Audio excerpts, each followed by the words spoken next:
इयत्ता 10वी विषय गणित भाग 2 प्रकरण 4 अर्थनियोजन।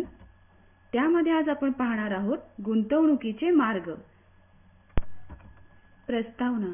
मित्रांनो, वस्तू व सेवा कर त्याचबरोबर त्याचे गणन आणि त्याच्या अंतर्गत येणारे सर्व करांची ओळख आपण मागील पाठात करून घेतली आहे। आता आपण गुंतवणुकीचे मार्ग कोणते कोणते आहेत त्याची माहिती घेऊया। त्यामध्ये आज आपण पाहणार आहोत शेअर्स, त्याच्या खरेदी विक्रीवर लागणारी दलाली आणि कर, म्युच्युअल फंड आणि नियमित आवर्ती गुंतवणूक योजना म्हणजेच SIP। मित्रांनो, तुम्ही शेअर बाजार यांबद्दल कधी ऐकले आहे का? बरोबर, टीव्हीवर बातम्या पाहत असताना आपल्याला या गोष्टी कानावर पडतात। चला तर मग या भागामध्ये यांबद्दलची थोडी माहिती घेऊया। एक व्यक्ती गुंतवणूक करून स्वतःचे दुकान सुरू करू शकतो। त्याचबरोबर 2-4 व्यक्ती एकत्र येऊन एखादा व्यापार सुरू करू शकतात। पण एखादा मोठा कारखाना किंवा कंपनी सुरू करायची असल्यास मोठ्या भांडवलाची गरज पडते। त्यावेळी कारखाना किंवा कंपनी सुरू करण्यासाठी इच्छुक असलेल्या व्यक्ती एकत्र येतात आणि समाजाकडून भांडवल उभे करून कंपनी स्थापन करतात। त्यांना कंपनीचे प्रवर्तक असे म्हणतात आणि अशी कंपनी मर्यादित पब्लिक लिमिटेड असते। कंपनी सुरू करण्यासाठी लागणाऱ्या भांडवलाचे लहान समान भाग केले जातात आणि ते विकून भांडवल उभे करतात। याच लहान भागांना शेअर असे म्हणतात। आत्ताच आपण शेअर म्हणजे कंपनीच्या भांडवलाचा एक भाग असतो हे पाहिले। आता आपण त्याच्याशी निगडीत काही संकल्पना पाहूया। पहिला आहे शेअरधारक। कंपनीचे शेअर विकत घेणारी व्यक्ती त्या कंपनीची भागीदारक म्हणजे शेअरधारक होते। भागीदारक हा त्याच्याकडे असलेल्या शेअर्सच्या प्रमाणात त्या कंपनीचा मालक असतो। स्टॉक एक्सचेंज, जेथे शेअर्सची खरेदी विक्री होते त्यास स्टॉक एक्सचेंज किंवा स्टॉक मार्केट असे म्हणतात।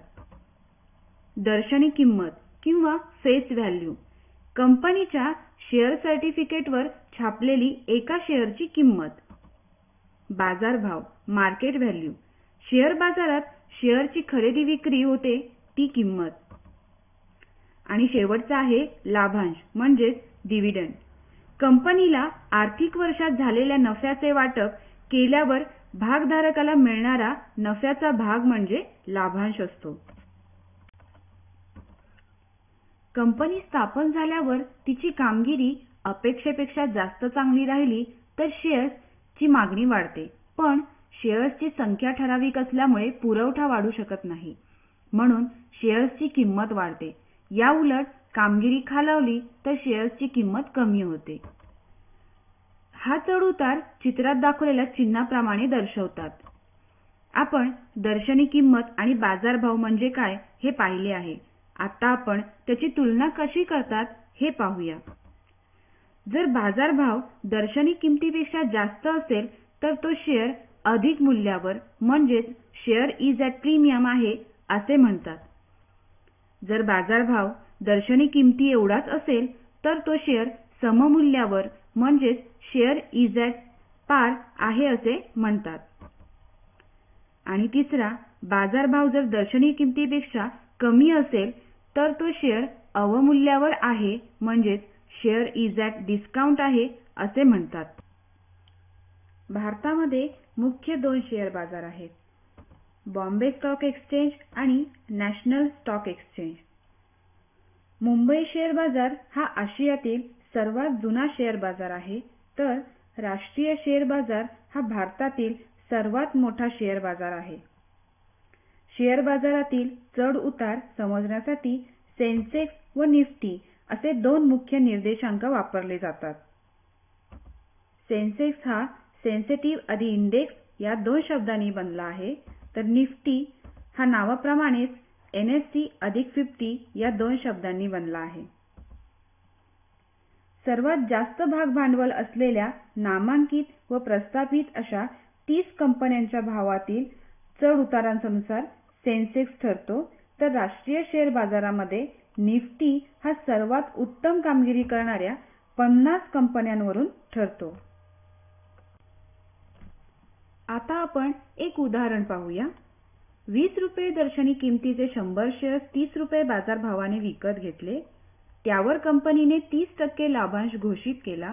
तर एकूण गुंतवणूक, मिळालेला लाभांश आणि गुंतवणुकीवरील परताव्याचा दर आपल्याला काढायचे आहे.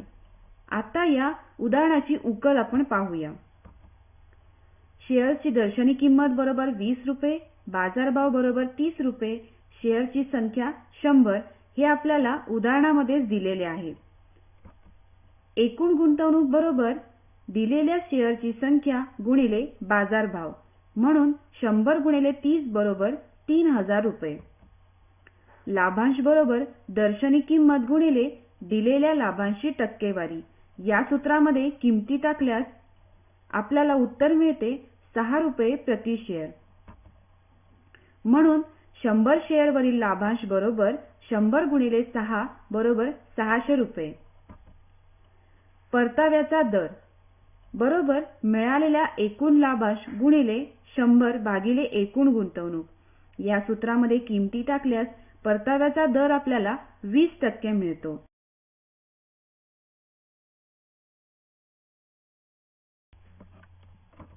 आता आपण शेअर्सच्या खरेदी विक्रीवर लागणारी दलाली आणि कर पाहूया. Brokerage and taxes on share trading. शेअर्सची खरेदी विक्री खाजगी रीतीने करता येत नाही, तर ती शेअर बाजारातील अधिकृत व्यक्ती किंवा संस्थांकडून केली जाते. त्यांना शेअर दलाल असे म्हणतात. दलालामार्फत शेअरची खरेदी करताना व विक्री करताना बाजारभावावर ज्या दराने दलाल रक्कम घेतो त्याला दलाली असे म्हणतात.